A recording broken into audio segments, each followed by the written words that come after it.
Hand raise करना है, message. ऐसा कोई स्टूडेंट है जिन्हें स्क्रीन नहीं दिखाई दे रही है? राखी धाकड़, राखी धाकड़ आपको स्क्रीन दिखाई दे रही है? हैंड रेस कीजिएगा बेटा। दीक्षा धोटे, दीक्षा, आदित्य कुशवाहा स्क्रीन दिखाई दे रही है आपको?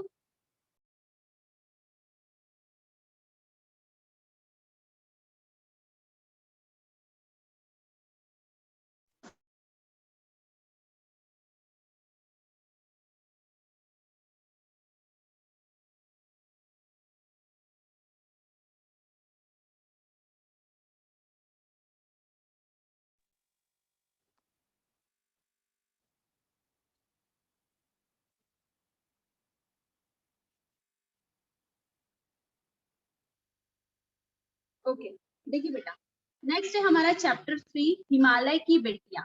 ठीक है, चैप्टर 3 है हमारा हिमालय।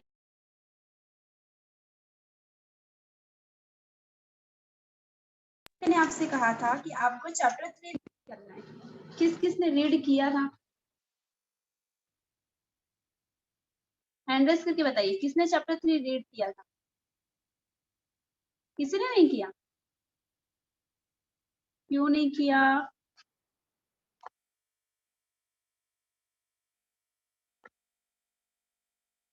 अनुष्का दुबे ने किया है। चलिए अनुष्का, नेक्स्ट।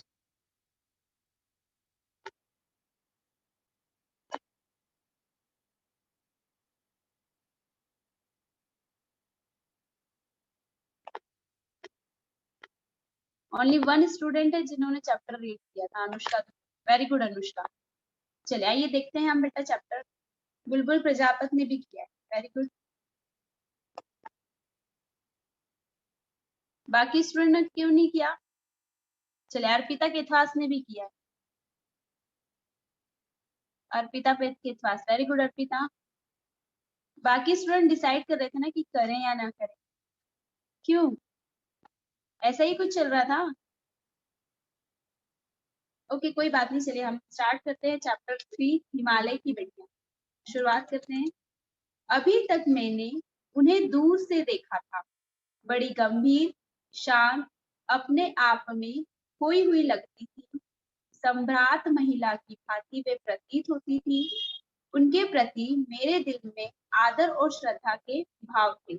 माँ और दादी, मौसी और मामी की गोद की तरह उनकी धारा में डुबकियां लगाया करता था। देखिए यहाँ किसकी बात हो रही है बेटा? यहाँ नदी की बात होती है। देखिए क्या कह रहा है, अभी तक मैंने उन्हें दूर से देखा था, मतलब अभी तक क्या किया था, मैंने सिर्फ उन्हें दूर से देखा था, बड़ी गंभीर, शांत और अपने आप में खोई हुई लगती थी, मतलब बहुत गंभीर थी और शांत थी एकदम, और अपने आप में ही खोई हुई लगती। सम्राट महिला की भांति वे प्रतीत होती थी, मतलब सीधी सादी महिला की भांति वे प्रतीत होती। उनके प्रति मेरे दिल में आदर और श्रद्धा के भाव थे। माँ और दादी, मौसी और मामी की गोद की तरह उनकी धारा में डुबकियां लगाया करता था। लेखक कहना चाह रहे हैं कि माँ, दादी और मौसी मामी की गोद की तरह मैं उनकी धारा में डुबकियां लगाया करता था। परंतु इस बार जब मैं हिमालय के कंधे पर चढ़ा तो वे कुछ और रूप में सामने थे। मतलब लेखक कहना चाह रहे हैं कि जब मैं हिमालय पर चढ़ा तो मैंने क्या देखा कि उनका कोई और ही रूप मेरे सामने था। मैं हैरान था कि यह दुबली पतली गंगा, यही यमुना, यही सहेलूस समतल मैदानों में उतरकर विशाल कैसे हो जाती है। मतलब लेखक कहना चाह रहे हैं कि जब मैंने इन्हें हाइट से देखा, हिमालय पर चढ़कर देखा, तो मैंने क्या देखा कि ये बहुत दुबली पतली दिखाई दे रही थी। और जब मैं इन्हें समतल, मतलब फ्लैट जगह पर, समतल जगह पर देखता हूँ तो ये इतनी विशाल और इतनी बड़ी कैसे दिखाई देती है। इनका उछलना और कूदना, खिलखिलाकर लगातार हंसते जाना, इनकी यह भावी भंगी, इनका यह उल्लास कहाँ गायब हो जाता है मैदान में जाकर। तब दूर से मुझे ये इतनी उछलती दिखाई दे रही थी, और जब समतल मैदान में जब ये जाती है तो ये इतना, इनका जो स्वभाव है इतना शांत कैसे हो जाता है। किसी लड़की को जब मैं देखता हूँ, किसी कली पर जब मेरा ध्यान भटक आता है, जाता है तब भी इसका कौतूहल और विस्मय नहीं होता जितना कि इन बेटियों की बाल वेदा देखकर होता है। कहाँ ये भागी जा रही हैं? वह कौन लक्ष्य है जिसने इन्हें बेचैन कर रखा है? अपने महान पिता का विराट प्रेम पाकर भी अगर इनका हृदय अतृप्त ही है तो वह कौन होगा जो इनकी प्यास मिटा सकेगा? बर्फ जली नंगी पहाड़ियाँ, छोटे-छोटे पौधों से भरी घाटियाँ, मधुर अतिथ्यकाएँ, सरसब्ज उपत्यकाएँ, ऐसा है इनका लीला निकेतन। खेलते-खेलते जब ये जरा दूर निकल जाती है, तो देवदार, चीड़, सरो, चिनार, सफेदा, केल के जंगलों में पहुँचकर शायद इन्हें बीती बातें याद करने का मौका मिल जाता होगा। मतलब ये खेल जो नदियाँ हैं, ये बहते हुए, खेलते-कूदते हुए इन जो देवदार, चीड़, सरो, चिनार, सफेदा, केल के जंगलों में पहुँच जाती हैं। जैसे ही जब ये इन जंगलों में पहुँचती है तो इनको अपने बीते दिन याद आ जाते होंगे या बीती बातें याद करने का मौका मिल जाता होगा। कौन जाने बूढ़ा हिमालय अपनी इन नटखट बेटियों के लिए कितना सिर धुनता होगा। मतलब यहाँ पर जो हिमालय है उन्हें क्या कहा गया है? नदियों के पिता, ठीक है? तो यहाँ पर बेटा ये कहना चाह रहे हैं कि जो बूढ़ा हिमालय है, अपनी बेटियां मतलब यहाँ नदियों की बात हो रही है कि जो उनकी बेटियां हैं नदियां, उनकी नटखट बेटियों के लिए कितना सिर धुनता होगा, मतलब कितना परेशान होता होगा।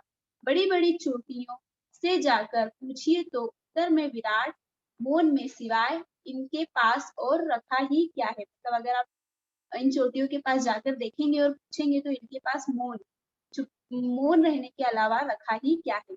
सिंधु और ब्रह्मपुत्र ये दो ऐसे नाम हैं जिनके सुनते ही रावी, सतलुज, व्यास, चनाब, झेलम, काबुल, कुभा, कपिशा, गंगा, यमुना, सरयू, गड़ंक, कोसी आदि हिमालय की छोटी-बड़ी सभी बेटियां आने के आंखों के सामने नाचने लगती हैं। मतलब कहना चाह रहे हैं कि बेटा सिंधु और ब्रह्मपुत्र ये दो ऐसे पहाड़ हैं जिनके नाम अगर हम कहें तो ये जो सभी नदियां हैं रावी, सतलुज, व्यास, चनाब, झेलम, काबुल, कुभा, कपिशा, गंगा, यमुना, सरयू, गड़ंक, गंडक, कोसी आदि हिमालय की जो छोटी-बड़ी सभी बेटियाँ हैं, जो सभी बेटियाँ हैं उनकी आँखों के सामने नाचने लगती है, मतलब सामने आ जाती है। वास्तव में सिंधु और ब्रह्मपुत्र स्वयं कुछ नहीं, दयालु हिमालय के पिघले हुए दिल की एक-एक बूंद न जाने कब से इकट्ठा होकर इन दो महानदों के रूप में समुद्र की ओर प्रवाहित होती रही है। मतलब ये लेखक कहना चाह रहे हैं कि जो सिंधु और ब्रह्मपुत्र जो नदियाँ हैं ये हिमालय के पिघले हुए दिल की एक-एक बूंद, मतलब जो हिमालय से जो बर्फ जो पिघलती है वो जो एक-एक बूंद उनके पास जो इकट्ठी हो रही है, उन्होंने इकट्ठी की है और महानदों का रूप लिया है, मतलब महान नदियों का रूप लेकर समुद्र में प्रवाहित हो रही है। कितना सौभाग्यशाली है वह समुद्र, जिसे पर्वतराज हिमालय की इन 2 बेटियों का हाथ पकड़ने का श्रेय मिला। मतलब जो समुद्र है वो कितना सौभाग्यशाली है कि इन पहाड़ों से होती हुई जो 2 बेटियाँ जा रही हैं, उन बेटियों का हाथ पकड़ने का श्रेय मिला है, जिन्होंने मैदानों में ही इन नदियों को देखा होगा। मतलब इन्होंने क्या किया है, मैदानों में ही इन नदियों को देखा होगा। उनके ख्याल में शायद ही यह बात आ सके कि बूढ़े हिमालय की गोद में बच्चियां बनकर ये कैसे खेला करती है। मतलब उनका जो समुद्र है उनके दिमाग में शायद ही ये सवाल आ रहा होगा कि जो बूढ़ा हिमालय है उस हिमालय की गोद में ये नदियां बच्चियां बनकर कैसे खेला करती हूँ। माँ बाप की गोद में नग्न ठंडक होकर खेलने वाली इन बालिकाओं का रूप पहाड़ी आदमियों के लिए आकर्षक भले ना हो, लेकिन मुझे तो ऐसा लुभावना प्रतीत हुआ वह रूप कि हिमालय को ससुर और समुद्र को उसका दामाद कहने में कुछ भी झिझक नहीं होती है। मतलब ये कहना चाह रहे हैं कि जो हिमालय की जो बेटियां हैं वो इतने अच्छे से खेल इतने अच्छे से खेलने वाली बालिकाओं का रूप भले आम आदमियों को ना दिखे, लेकिन मुझे तो लुभावना प्रतीत होता है, मतलब अच्छा प्रतीत होता है। बंटी लोधी अपना सेलफोन प्रॉपर सेट कीजिए, इतना मूवमेंट क्यों हो रहा है? या तो आपके सेल फोन का मूवमेंट हो रहा है या आप मूवमेंट कर रहे हैं। प्रॉपर बैठकर क्लास अटेंड कीजिए, ठीक है? तो जो हमारे लेखक है वो कहना चाह रहे हैं कि आम आदमियों को इनका जो नेचर है वो नहीं दिखाई दे रहा होगा, लेकिन मुझे इनका नेचर बहुत लुभावना, बहुत अच्छा प्रतीत हो रहा है। और वह रूप की हिमालय को ससुर और समुद्र को उनका दामाद कहने में भी झिझक नहीं, मतलब इतना अच्छा रूप उन्हें दिखाई दे रहा है कि जो हिमालय है वो नदियों को उनका ससुर और समुद्र को उनका दामाद कहने में भी झिझक नहीं हो रही। मतलब उन्हें कोई भी झिझक या कोई भी मन में जो मन में विपरीत भावना उनके खिलाफ नहीं आ रही है। कालिदास के विरही यक्ष ने अपने मेघदूत से कहा था, वेत्रवती, बेतवा नदी को प्रेम का प्रतिदान देते जाना। मतलब जो कालिदास के विरही है, उन्होंने मेघदूत से कहा था कि जो बेतवा नदी है उसे अपना प्रेम का प्रतिदान देते हुए जाना। तुम्हारी वह प्रेयसी तुम्हें पाकर अवश्य ही प्रसन्न होगी। यह बात इन चंचल नदियों को देखकर मुझे अचानक याद आ गई और सोचा कि शायद उस महाकवि को भी नदियों का सचेतन रूपक पसंद था। दरअसल जो भी कोई नदियों को पहाड़ी घाटियों और समतल आंगनों के मैदानों से जुदा जुदा शक्लों में देखेगा, वह इसी नतीजे पर पहुंचेगा। मतलब अगर लेखक की जगह और कोई भी होता और इन नदियों को इस तरह से देखता तो ऐसे ही व्यतीत करता। आगे देखिए क्या कहना चाह रहे हैं। काका काले कर ने नदियों को नदियों को लोक माता कहा है। मतलब जो काका कालेकर जो लेखक जी हैं, उन्होंने नदियों को लोक माता कहा है, किंतु माता बनने से पहले यदि हम इन्हें बेटियों के रूप में देख ले तो क्या हर्ज है। मतलब जो नदियां हैं उन्हें माता बनने से पहले हम उन्हें बेटियों के रूप में देख लें तो क्या हर्ज है। और थोड़ा आगे चलिए, इन्हीं में अगर हम प्रेयसी की भावना करें तो कैसा रहेगा। मतलब अगर इन्हीं में हम प्रेम की भावना देखें तो कैसा रहेगा। ममता का एक और भी धागा है जिसे हम इनके साथ जोड़ सकते हैं। मतलब जो ममता का एक और धागा है जिन्हें हम इन नदियों के साथ जोड़ सकते हैं। बहन का स्थान कितने कवियों ने इन नदियों को दिया है। मतलब कई सारे कवि जो है उन्होंने नदी को किसका स्थान दिया है, बहन का, अपनी बहन का स्थान दिया है। एक दिन मेरी भी ऐसी भावना हुई थी जो लिड तिब्बत की बात है। मतलब जो लेखक है वो कहना चाह रहे हैं कि मेरी भी एक दिन ऐसी ही भावना हुई थी। मन उचट गया था, मतलब मन परेशान हो गया था, तबीयत ढीली थी, सतलज के किनारे जाकर बैठ गया। तो लेखक कहना चाह रहे हैं कि एक दिन मेरा भी मन ऐसा हुआ और मेरी तबीयत ठीक नहीं थी, तो जो सतलज नदी है मैं उसके किनारे किनारे पर जाकर बैठ गया। दोपहर का समय था, पैर लटका दिए पानी में। जब दोपहर का टाइम था तो लेखक ने क्या किया, जो अपने पैर है उन्हें कहाँ लटका दिए थे, पानी में। थोड़ी ही देर में मैं उस प्रगतिशील जल ने असर डाला। मतलब थोड़ी ही देर बाद वो जो जल है उसने क्या किया, असर डाला। तन और मन ताजा हो गया तो लगा मैं गुनगुनाने। जो लेखक है वो कहना चाह रहे हैं कि एक दिन मैं भी अपने मन से परेशान हो गया था और मेरी तबीयत खराब थी, तो मैं सतलज नदी के किनारे पर जाकर बैठा और दोपहर का टाइम था। उस समय मैंने अपने पैर नदी में लटका दिए और थोड़ी देर बाद ही मैंने देखा कि जल ने अपना असर शुरू किया और जो मेरा मन था वो ताजा हो गया और मैं गुनगुनाने लगा, जय हो सतलज बहन तुम्हारी। लेखक ने एक छोटी सी कविता लिखी है नदी के लिए। जय हो सतलज बहन तुम्हारी, लीला अचरज बहन तुम्हारी। क्या कहना चाह रहे हैं कि जो सतलज नदी है उन्हें क्या कहा है कि तुम्हारी जय हो, लीला अचरज बहन तुम्हारी। जो लीला है तुम्हारी वो बहुत ही अचरज, बहुत ही अजीब है। हुआ मुदिद मन हटा खुमारी। मतलब जो मेरा मन है वो मुदिद हो गया और जो तुम्हारी थी वो हट गई, जो परेशानियां थी वो हट गई। जाऊं मैं तुम पर बलिहारी, मतलब मैं तुम पर बलिहारी जाऊं। तुम बेटी यह बाप हिमालय, तुम बेटी हो और जो हिमालय है वो क्या है, पिता के रूप में है। चिंतित पर चुपचाप हिमालय, लेकिन जो हिमालय है वो चिंतित है, तुम्हारे लिए परेशान है, लेकिन चुपचाप भी है। प्रकृति न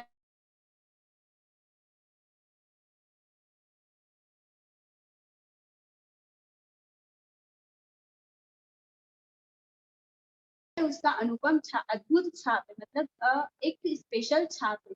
जय हो सतलज बहन तुम्हारी। ठीक है, फिर लेखक ने कहा कि जय हो सतलज बहन तुम्हारी। ठीक है, यहाँ बेटा हमारा चैप्टर फिनिश हो रहा है। बहुत छोटी सी कविता कहानी है, आपको इस कहानी को रीड करना है। ठीक है, और इसके लेखक है नागार्जुन जी। ठीक है, इसके लेखक कौन है बेटा? नागार्जुन जी। तो आइए अब हम इस चैप्टर की एक्सरसाइज सॉल्व करते हैं।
बेटा एक्सरसाइज सभी को दिखाई दे रही है? हैंड रेस करके बताइएगा। एक्सरसाइज का स्क्रीन दिखाई दे रही है सभी को एक्सरसाइज की? ओके, आप लोग सभी अपनी बुक भी लेकर बैठिएगा ताकि बुक से आप क्वेश्चन मैच कर सकें। देखिए क्वेश्चन नंबर फर्स्ट है, लेख से हिमालय की बेटियां, पार्ट 3। नदियों को माँ मानने की परंपरा हमारे यहाँ काफी पुरानी है। मतलब जो हमारा भारत देश है उसमें जो नदियां है, नदियों को क्या माना गया है? माँ। ठीक है, माँ मानने की जो परंपरा है वो बहुत सालों पुरानी है। लेकिन लेखक नागार्जुन उन्हें और 3 रूपों में देखते हैं। लेकिन जो लेखक है नागार्जुन जी, उन्होंने नदियों को और किन किन रूपों में देखा है? तो आइए इसका आंसर देखते हैं।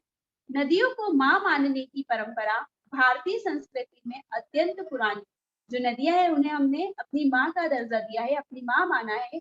वो जो परंपरा है वो कई सालों पुरानी है। नदियों को माँ का स्वरूप माना गया है। जो नदियां है उन्हें हमने माँ का स्वरूप, ममता का स्वरूप माना गया है। नदियां अपने जल से माँ के समान हमारा पालन पोषण करती है। जो नदियां है वो अपने जल से हमारा माँ की तरह पालन पोषण करती है, हमारे खेतों को सींचती है। लेकिन लेखक नागार्जुन ने उन्हें बेटी, प्रेयसी व बहन के रूपों में भी देखते हैं। जो नदियां हैं वो हमारे खेतों को भी सींचती है, लेकिन जो लेखक है नागार्जुन ने नदियों को बेटी, प्रेयसी व अपनी बहन के रूप में भी देखा है। क्वेश्चन नंबर सेकंड देखिए, सिंधु और ब्रह्मपुत्र की क्या विशेषताएं बताई गई है? तो सिंधु और ब्रह्मपुत्र जो नदी है उनकी क्या विशेषताएं बताई गई? तो आइए इसका आंसर देखते हैं। सिंधु और ब्रह्मपुत्र हिमालय की 2 ऐसी नदियां हैं। जो सिंधु और जो ब्रह्मपुत्र है वो हिमालय की 2 ऐसी नदियां हैं जिन्हें ऐतिहासिकता एवं महत्व के आधार पर पुल्लिंग रूप में नद भी कहा गया है। इन्हीं 2 नदियों में सारी नदियों का संगम भी होता है। ये जो नदियां है बेटा, जितनी भी हमारे देश में जो नदियां हैं उन सभी का संगम, वो सभी नदियां सिंधु और ब्रह्मपुत्र नदी में ही जाकर मिलती है। प्राकृतिक और भौगोलिक दृष्टि से भी इनकी महत्ता है। कहा जाता है कि ये 2 ऐसी नदियां हैं जो दयालु हिमालय को पिघले हुए दिल की एक एक बूंद से निर्मित हुई है। बेटा 2 सेकंड रुकिएगा ना।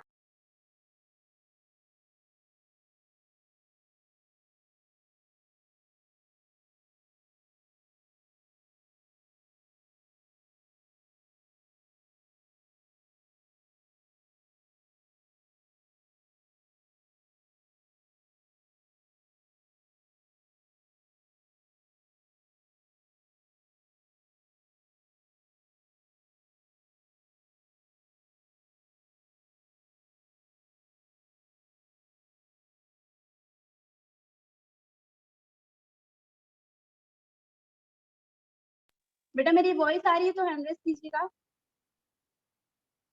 ओके, चलिए हम आगे बढ़ते हैं। देखिए क्या कहा है, इन्हीं दो नदियों में सारी नदियों का संगम होता है। प्राकृतिक और भौगोलिक दृष्टि से भी इनकी महत्ता है। कहा जाता है कि ये दो ऐसी नदियां हैं जो दयालु हिमालय के पिघले हुए दिल की एक एक बूंद से निर्मित हुई है। मतलब जो हिमालय पर जो बर्फ होती है बेटा, वो जो पिघलती है, उसके जो एक एक बूंद जो इकट्ठी होती है, उसी से इस नदी का निर्माण हुआ है। इनका रूप विशाल और विराट है। जो इनका रूप है वो विशाल है, बहुत बड़ा है और विराट है। इनका रूप इतना लुभावना है कि सौभाग्यशाली समुद्र भी पर्वतराज हिमालय की इन दो बेटियों का हाथ थामने पर गर्व महसूस करते हैं। मतलब लेखक कहना चाह रहे हैं कि इनका जो इनका जो रूप है वो इतना लुभावना है, मतलब इतना अच्छा है कि जो समुद्र है वो भी अपने आप को सौभाग्यशाली समझता है कि उन्हें इन दोनों बेटियों का हाथ थामने का गर्व महसूस हुआ है। ठीक है, नेक्स्ट क्वेश्चन देखिए, क्वेश्चन नंबर 3। काका कालेलकर ने नदियों को लोकमाता क्यों कहा है? जो काका कालेलकर है जी है, उन्होंने नदियों को लोकमाता क्यों कहा है? तो आइए इसका आंसर देखते हैं। नदियां युगों युगों से मानव जीवन के लिए कल्याणकारी रही है। मतलब जो नदियां है वो युगों युगों से, सालों सालों से इंसानों के लिए बहुत ही लाभदायी रही है। ये युगों से एक माँ की तरह हमारा भरण पोषण करती है। कई सालों से जो जैसे हमारी माँ हमारी देखभाल करती है, उसी तरह ये हमारा भरण पोषण या हमारी देखभाल करती है। इनका जल भूमि की उर्वरा शक्ति को बढ़ाने में विशेष भूमिका निभाता है। मतलब जो नदियों का जल है उससे हमारी उर्वरक शक्ति, जो हमारे खेतों में हरियाली होती है, वो बहुत ही इम्पोर्टेंट है। इसलिए नदियां माता के समान पूजनीय, पवित्र एवं कल्याणकारी। इसलिए जो नदियां है वो माता के समान पूजनीय है और पवित्र है। मानव नदी को दूषित करने में कोई कसर नहीं छोड़ता है। मतलब जो हम लोग हैं, हम ह्यूमन है, हम नदियों को दूषित करने में कोई कसर नहीं छोड़ते। मतलब कभी हम कुछ छोड़ते ही नहीं कि कैसे हम नदी को दूषित नहीं कर सकते। परंतु इनके बावजूद भी अपार दुख, गंदगी, अवहेलना सहकर भी हमारा कल्याण उसी प्रकार करती है जैसे अपने नालायक पुत्र का कल्याण माँ चाहती है। मतलब हम कोई भी कसर नहीं छोड़ते हैं कि नदियों को गंदा न करें। हम अभी भी जैसे हम कहीं भी नदियों पर घूमने जाते हैं तो हम कोशिश करते हैं कि वहां गंदगी करें, है ना? करते हैं ना? सभी लोग करते हैं। कौन कौन नहीं करता है? ऐसा कोई नहीं होगा, सब करते हैं। जो आप लोग हैंड रेस कर रहे हैं ना, जो बंटी लोधी और हम लोग सब करते हैं। हमने नदी में कुछ भी कचरा फेंक देते हैं, है ना? और कहीं भी मान लीजिए हम एग्जाम्पल के लिए हम उज्जैन गए, ठीक है? उज्जैन पर हम गए नदी में, हमने वहां नहाया, ठीक है? और वहीं पर हमने कॉर्नर पर बैठ के खाना खाया, नाश्ता किया और वही डस्ट उठाया और नदी में फेंक। करते हैं ना ऐसा? बहुत सारे लोग करते हैं। तो देखिए बेटा, ऐसा नहीं करना चाहिए। यहाँ पे हमें लेखक क्या कहना चाह रहे हैं, मानव नदी को दूषित करने में कोई कसर नहीं छोड़ता। मतलब जो हम ह्यूमन है, हम नदी को गंदा करने में कोई कसर नहीं छोड़ते, परंतु इसके बावजूद भी अपार दुख, गंदगी, अवहेलना सहकर भी हमारा कल्याण उसी प्रकार करती है। जो नदियां हैं वो इतना दुख सहकर भी हमारा जो कल्याण है उसी प्रकार करती है जैसे अपने नालायक पुत्र का कल्याण माँ चाहती है। अतः काका कालेलकर ने नदियों को माँ के समान विशेषता के कारण उन्हें लोकमाता का दर्जा भी दिया है। क्वेश्चन नंबर 4 देखिए, हिमालय की यात्रा में लेखक ने किन किन की प्रशंसा की है? मतलब जो हिमालय की यात्रा है उसमें लेखक ने किस किन की प्रशंसा की है? तो देखिए आंसर देखते हैं। हिमालय की यात्रा में लेखक ने हिमालय की अनुपम छटा की, नदियों की अठखेलियों की, बर्फ से ढकी पहाड़ियों की, पेड़ पौधों से भरी घाटियों की, देवदार, चीड़, सरो, चिनार, सफेदा, केल से भरे जंगलों की प्रशंसा की। मतलब जो लेखक है उन्होंने किस किस की प्रशंसा की है? तो देखिए अनुपम छटा की, नदियों की, है ना, बर्फ की, पहाड़ियों की, पेड़ पौधों की, देवदार, चीड़, सरो, चिनार, सफेदा, केल, सभी प्रकार के जंगलों की भी प्रशंसा की है। ठीक है, यहाँ बेटा हमारे 4 क्वेश्चन कंप्लीट हो रहे हैं। क्योंकि हमारा टाइम ओवर हो चुका है लास्ट 2 मिनट से, तो हम 2 मिनट्स में अपना चैप्टर कंप्लीट नहीं कर पाएंगे। तो जो इसके आगे की एक्सरसाइज है वो हम कल सॉल्व करेंगे। ओके बेटा, क्लियर हुआ सभी को? तो आज आपका होमवर्क रहेगा, आपको चैप्टर 3 रीड करना है। देन जितने क्वेश्चंस के आंसर हमने सॉल्व किए हैं वो आपको अपनी फेयर कॉपी में नोट करना। ओके, क्लियर हुआ सभी को? इसके आगे का जो चैप्टर है एक्सरसाइज हम कंप्लीट नेक्स्ट डे में कंप्लीट करेंगे। ओके, जिन स्टूडेंट्स ने अपनी अटेंडेंस नहीं लगाई है फटाफट अपनी अटेंडेंस लगा दीजिए। लास्ट 1 मिनट में हमारी मीटिंग ओवर हो जाएगी।